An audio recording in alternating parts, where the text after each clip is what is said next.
Hi, this is Nicole from the Write Habit podcast, and today I'm joined by someone very dear to me and dear to the Write Habit community, Dr. Verena Hutter. She is an academic, she is a writer, she's an author, she's also an editor, and she's starting her own business to support other writers. And I'm super excited to talk to her about her own journey, about her books, about her mission in the world, and what shifted for her because she's also an alumni of the 90-day Write Habit Accelerator. And I want to see what changed for her when she came into the coaching with me. Hi, Verena. So nice to see you. Hello, and thank you for having me. Of course, I'm really excited. I haven't talked to you in a few weeks. I'm not used to not talking True. to you. We've been coaching for quite a while now. Verena, maybe let's start simple. In your own words, just tell me, what Mhm. kind of work do you do? What really lights you up in the writing world? I wear many hats. I started actually out with like little creative writing, auto fiction, and all of that. And then I became an academic and everything became more serious. And these days I do a little bit of everything. I have a blog about chronic illness. I have also written for online magazines, cultural analyses of things. Like I wrote about the German dirndl outfit at Oktoberfest, for example, and its cultural significance. It was very fun. And then in my academic work, I write about memory practices and especially memory practices that are written and experienced on the body. I focus on tattoos. Do you have your own tattoos? It's a very cheeky question. I do, yes. Okay, But okay, okay. I don't know. I mean, I feel like it comes with the territory. Yes. Yeah, I think that makes a lot of sense that you have your own tattoos and you do research and on tattoos. And of course, I know what's in your book, but the readers don't know. So I Mm. wonder, especially the last book you've been writing and that you've Mhm. just finished, if you just want to tell us a little bit about what's the topic and what really drew you in. Like, why did you feel like this is what I want to spend months or even years on? So the last book that I wrote wasn't years. I mean, I always joke that I kind of wrote it to procrastinate writing my academic book. But so it's called This is a Book for People Who Love Tattoos, and it is about specifically those very classic maritime tattoos and their history. It's more like a coffee table book. It has pictures and fun little stories, and it is less an academic analysis. And then my academic book is about Germany specifically because that's my home discipline is German studies. And so it is how this idea that power is inscribed on bodies is taken to a literal degree in tattoos, and this tension between voluntary or forced writing on the body is something that I am interested in. Yeah. And is the book submitted? It is with the editor at the press. I don't have the contract yet, but fingers crossed. Yes. Okay, awesome. Just like checking. Someone told me in my last podcast interview they accidentally wrote a book and submitted it. It was accepted, and I asked where it was accepted. And then they didn't want to say because the contract wasn't signed. And so Yeah, that yeah, might be the case here as well. Okay, Mhm. awesome. What Yeah. got you into wanting to write books about tattoos? It was something that at the time when I was interested in it, not a lot of people were. And I've always been of the opinion, how in academia sometimes pop culture or things that people like get a little bit poo-pooed as lowbrow or something like that. And I always think that those are the things we should especially focus on because they may tell us more than we think they do for some reason. And especially in Germany, there is this association with criminality that was still alive and well when I started over 10 years ago. It has decreased by now, thankfully, but I am interested in how like these myths continue and how they are actually deeper than we think they are. I like that. Things that others don't want to look at, things that are poo-pooed on, and you're just like, okay, Yeah, that's the one yeah. I'm I, taking. I, I don't think that the trivial is ever trivial. So yeah. The trivial is never trivial. I love that. Okay, awesome. That's a really good mission in the world. I'm going to take the trivial, I'm going to make it interesting, I'm going to put it in a book. Well, I I love that. hope it's interesting to someone else but me. But at the same time, I'm also at a point in my life where I feel that me being interested in it is enough. My claim for significance is that I'm interested in it. That's really empowered. If you don't have an intrinsic, deep urge to research something or to write that story, then what is the point if you're just doing it for someone somewhere? Because I've seen it so many times as a coach, it can just Yeah. become this monster that you have to force it because you're not deeply connected to it, and you are deeply connected. I have to say, in my first year in graduate school, and it may even have been the first month, I chatted to someone who was working in the same building as I did. And they said to me, they said, whatever dissertation topic you pick, make sure this is something that you want to engage with for years. The dissertation topic may stay longer with you than your partner. And And is that true for you? no, my partner's still around, but I have seen exactly that. So yeah. Yeah. Okay, so alongside all of the writing that you do, of Mhm. course, you've gone through your own transformation in how you write, and you've written in all these different genres. How did you think about starting your own business around writing? Because as an academic, technically, you are Mhm. already, you do have a job. So technically, you don't need to put on another one, more work. Mhm. Yeah. But something must have driven you. Just tell me a little bit more the decision when you said, okay, I want to do more. I want to support other writers. When did that happen, and what is it that you do at the moment? So I'm not a full-term academic. I am what in the United States is called adjunct. So I'm part-time. And so I started working as a freelance editor to supplement my income. It has also really, really provided me joy helping people find their voice or polish their voice.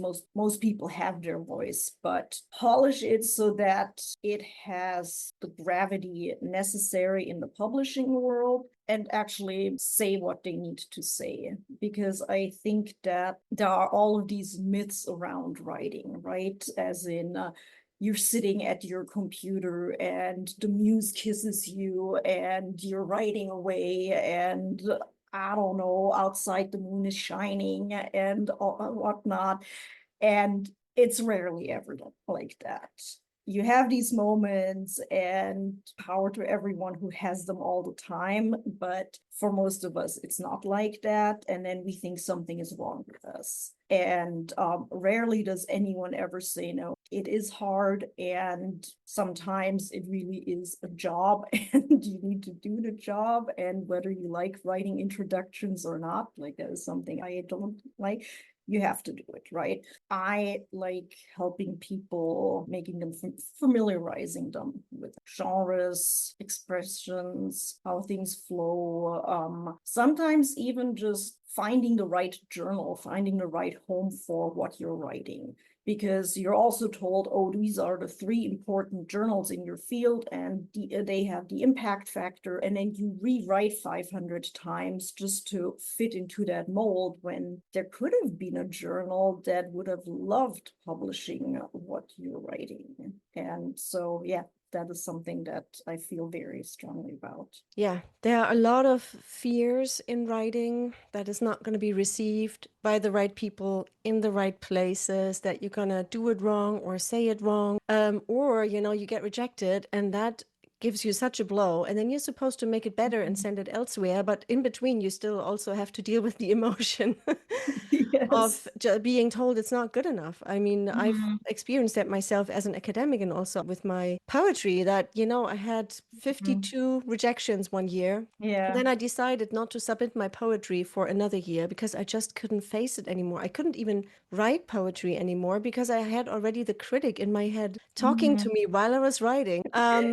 Yeah. Verena, tell me, what do you do in your offerings at the moment? I have done freelance editing for a good 10 years, and that was usually someone recommended me to someone, and it worked out really nicely. But I think I will finally work on my website. And then the other thing that I have been feeling strongly about is providing actual spaces to write. I like traveling, I like nice places, and I like learning and writing and reading. And so to combine that and give people the opportunity to be in a beautiful space away from the daily grind and everything that is going on, and to be able to take a breath, step back, journal a little bit, and then come to your project and give it the time and energy that it deserves. And hopefully take something from that with you back to your day-to-day activities. Yeah, I think we're all craving that Yes. magical retreat. Tell me, Mhm. I remember you told me at some point you've been to a really impactful retreat in a cloister or something like that. Yes, it was a What was it Benedictine about monastery. that was Yeah. interesting to you or helpful? So there was a personal component too, because I actually went to a Benedictine high school in Germany, and so I was familiar with how they structure their day, and so a little bit of it was like coming home, but at the same time, it's about an hour outside of Portland, Oregon, and it is just away from everything. It's on a hill. It is surrounded by nature, so my bird app was going crazy too.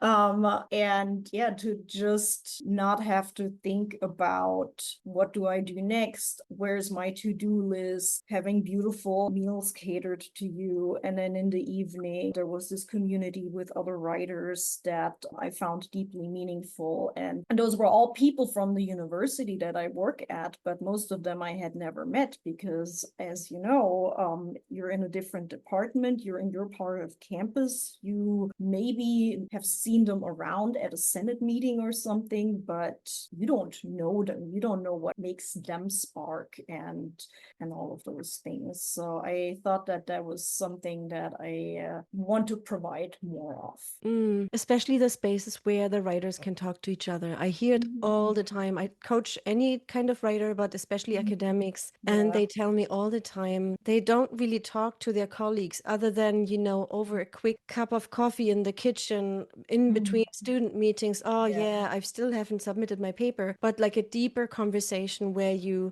get to the root of what is holding you back. There isn't this deeper space that is for writing. And then just being honest about Yeah. what's working and what isn't can Yeah. unlock a lot of issues that you carry around sometimes for weeks or months or longer. Well, I mean, that was also something that I really enjoyed about the 90-day program, even though with the time difference, the weekly coachings were really early in the morning for me.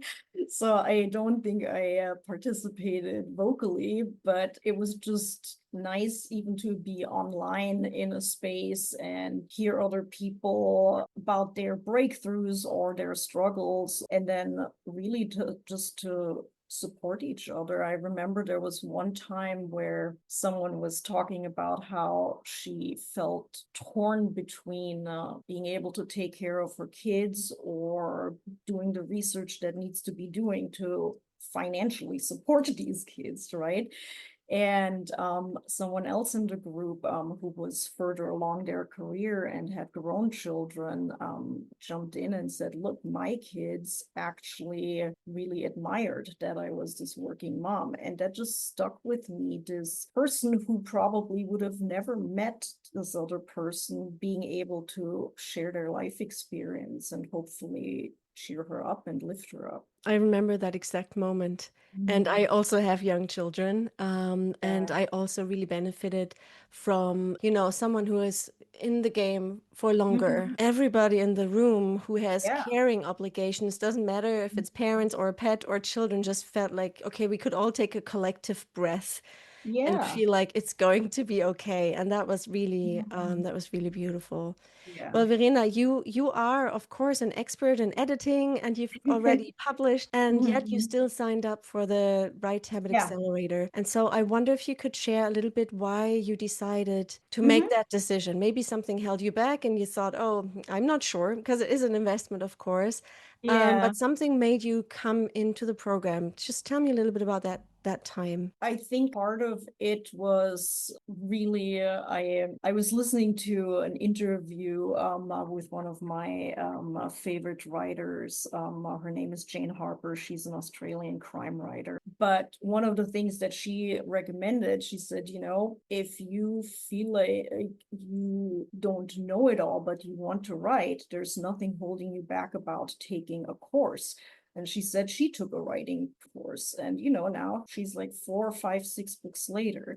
And I thought that was such a freeing advice because I have a whole library about writing, what holds you back, writer's block, all of those things. And I listen to podcasts and I've been reading your posts on Medium, and it's one thing to read and know it, it's another thing to do it in community with other people.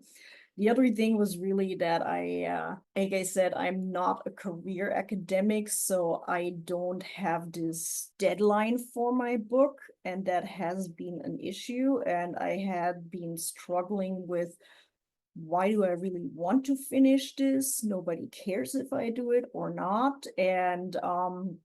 And so I signed up for the discovery call. And in the discovery call, you were saying, well, what if you don't see it as an end to something, but as a door or a bridge to something new? And that was really the catalyst for me, that I thought, you know what, maybe this is a different type of journey than I thought it would be. And so I signed up. Yeah, I totally understand. I mean, I'm writing my own books and I struggle from all the same things. And I also have my own, books about productivity and my own planning Yeah, as well. And yeah. yet, sometimes you just need to be held in a structure or in a framework and Mhm. be able to sort Yeah. of just open up and reconnect. Why am I writing this book? What is Mhm. it doing for me? Yeah. What is the bigger mission here? Because yes, you need, especially as an academic, you need publications, you want to get promoted, or if for me as a coach and businesswoman, I want to find new clients, help others with my books. And yet it has to come, there needs to be a deep connection with the book. This is actually how almost all my discovery calls are going at the moment, reconnecting the writer Yeah. back to the Mhm. book or the article, even if they don't Yeah. sign up for the coaching later on, but just that moment, that shift. And I Mhm. can see it in a writer when they've lost Yeah. it. And Yeah. when the spark is back, I Mhm. mean, I don't know if that'll take you all the way through. That alone, probably not. You need more strategies, right? But that Mhm. is such an important moment. And yeah, thank you for sharing that. I think that's going to help a Yeah. lot of people who aren't quite sure what they would get. Yeah. Once you were in the program, you already mentioned Mhm. there were, writers from different stages, different Mhm. countries. What do you feel when you look back helped you the most? Because, there's a lot of stuff in there, Mhm. trainings and co-writing and coaching. Yeah. Is there like a tool or something that you feel like, oh, these one or two things, they really helped me push it forward? So one of it was the Write Habit Planner, and this sitting down and looking at your calendar and thinking about, I think it was 4 hours that you said we should plan as a full day of writing, and I had never thought of that. And it's really mind-boggling, because it's one thing to say, oh yeah, I have 6 months left, I will bang out 3 chapters in that time or so.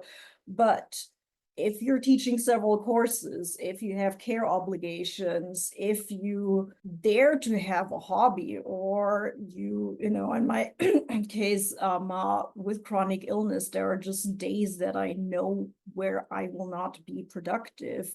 then that looks very differently. And just to adjust your expectations, that has definitely been a big shift. And I do think that that is something that everyone can learn from, to actually sit down and do it. And we did it in the coaching as a group. And so I also liked this feeling of not being alone in, oh, I completely miscalculated my time. And so I think that was a practical aspect that I really liked. I have been connected with a wonderful writing partner that I'm still meeting with, so I'm very grateful for that. And I would have never met this person otherwise. I think the other thing that I enjoyed was this giving yourself this freedom to try out new things, because I think with the exception of one person, everyone had already written their dissertation.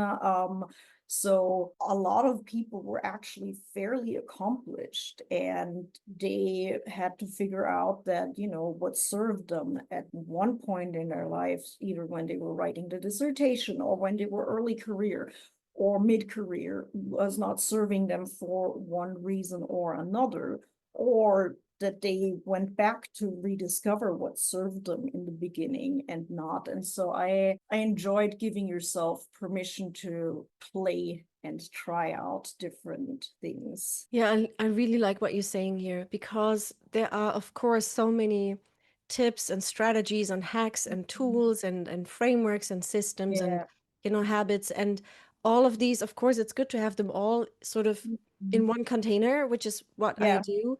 But then it does have to be tailored. This is why the coaching Yeah. helps. Otherwise, I could have just published the 90-day accelerator Yeah. as a book, which I Yeah. tried, and I ended up not doing it because I just felt like it's just going to be a prescriptive fixed Mhm. recipe that's not going to work for half the Yeah. people, or it's going to work for them before they Mhm. have kids, then they have a Yeah. baby, it's not going to work anymore, and then they throw the book out. But in a Yeah. coaching situation, right, you adjust Mhm. what works in term time, outside of term time. And I think Yeah. this is the hardest thing for writers, to accept that there isn't one way for Yeah. everybody, but also there isn't one way for them. I personally also had to throw out my whole writing system during the summer holidays. Of course, Yeah. the kids are home, and I honestly hardly left the house. I had not a lot of Yeah. childcare.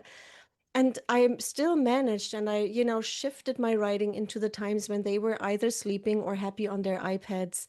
And Yeah. then I had to almost train myself to be able to write in the Mhm. evening, although I'm a morning person. And this constant reflection and adjustment and seeing Mhm. other people do it too, speaking sort of like a similar language of things you've learned, but Yeah. adjusting and supporting each other in this process, I feel that Mhm. is hard to get when you're just sitting with yourself and thinking, why isn't this working? What am I doing wrong? It's just that is just Yeah. going to spiral Yeah, no, downwards. I agree. And I also think that you so easily get into this headspace, or at least I do, where I look around and I see only successful people and I dim my own light, and I think about the things that I haven't done instead of what I have done. And so I do think that that is also something that I enjoyed and now have trained myself too, in the coaching sessions where we always shared our wins for the week. And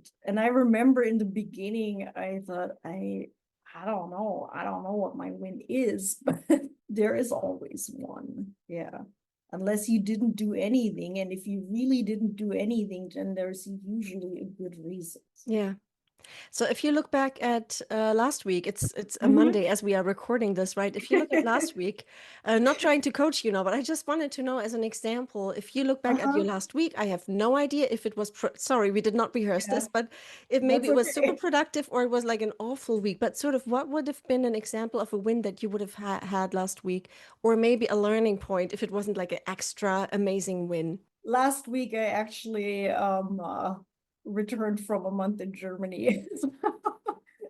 But I would say that coming back this way always is worse than jet lag wise than going east. So I would say I still managed to prepare my syllabi for this week. I start teaching tomorrow, and I did edits on a chapter that I had received back from my editor. So maybe not as much as I wanted to in an ideal world, but I'm still happy that I did what I did. Yeah.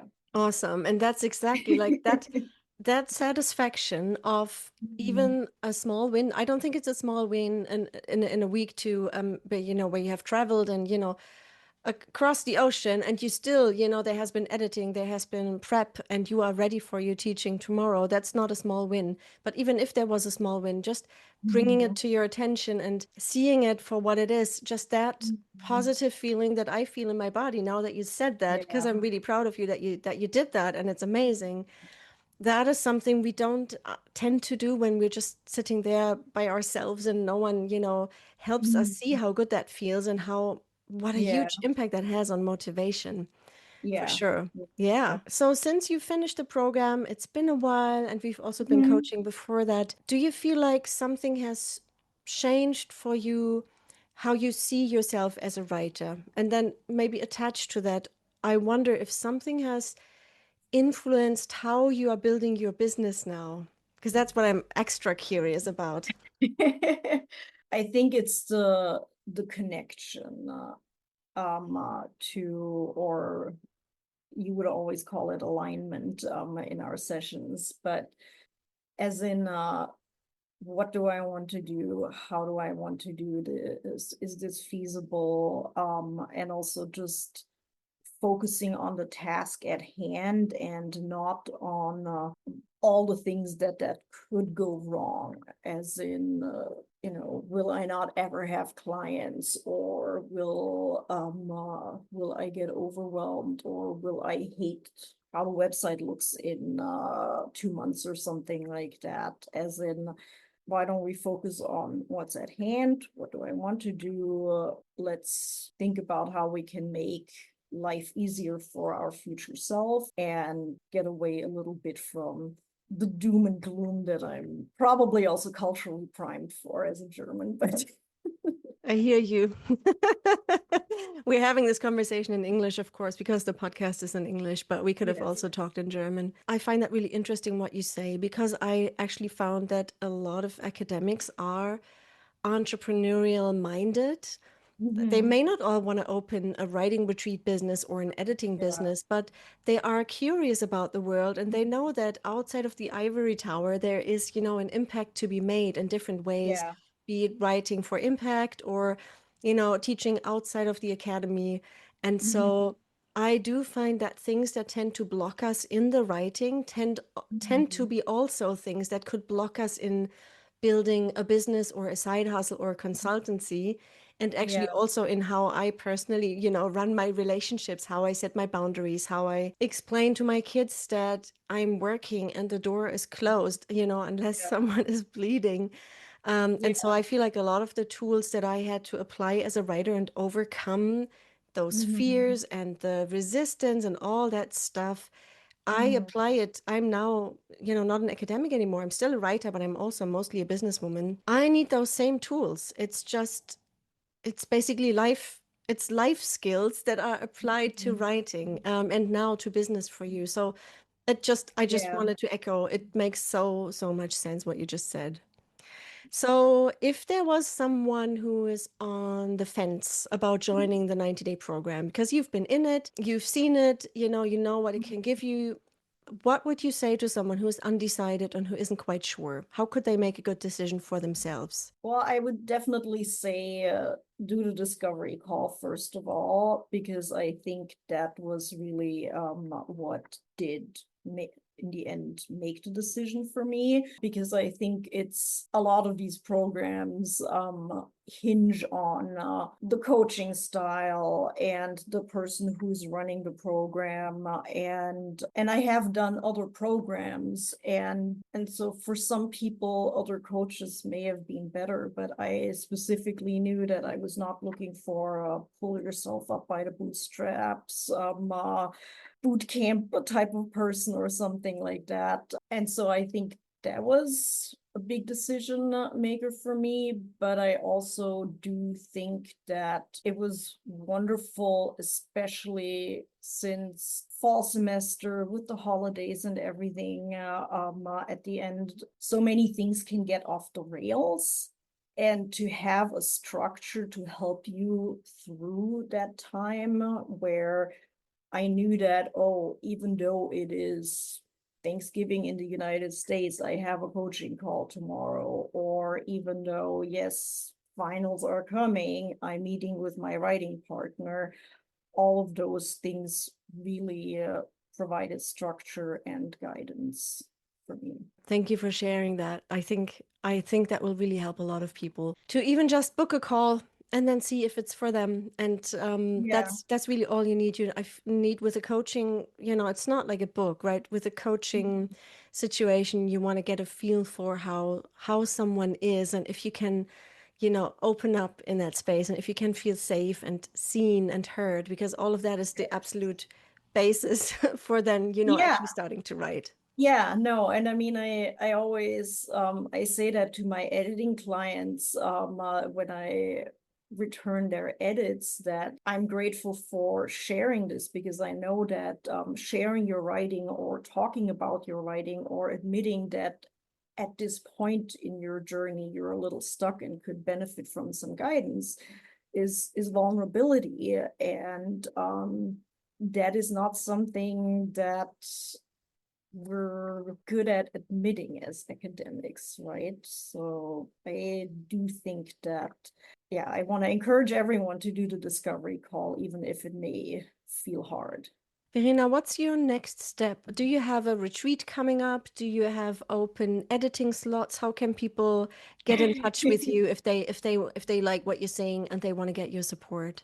So I am working on the website, and I kind of want to have that up and running in about 4 weeks. And then I will have probably a few editing slots. I try to guard my time a little bit because I'm also expecting edits for me from my editor for the book.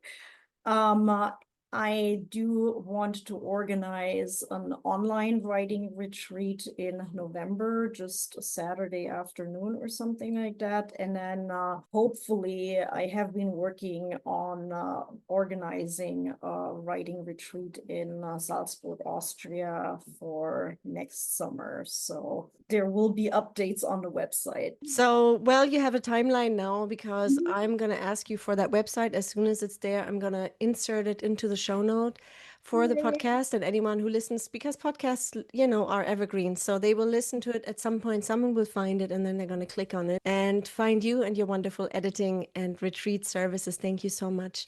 And Verena, Thank thank you so you. much for opening up and being vulnerable about the struggles one can have, even when you're a professional editor. Still, these struggles come our way with our own Mhm. books. It's been really lovely to see you again and to talk to you. And yeah, thank you so much for this conversation.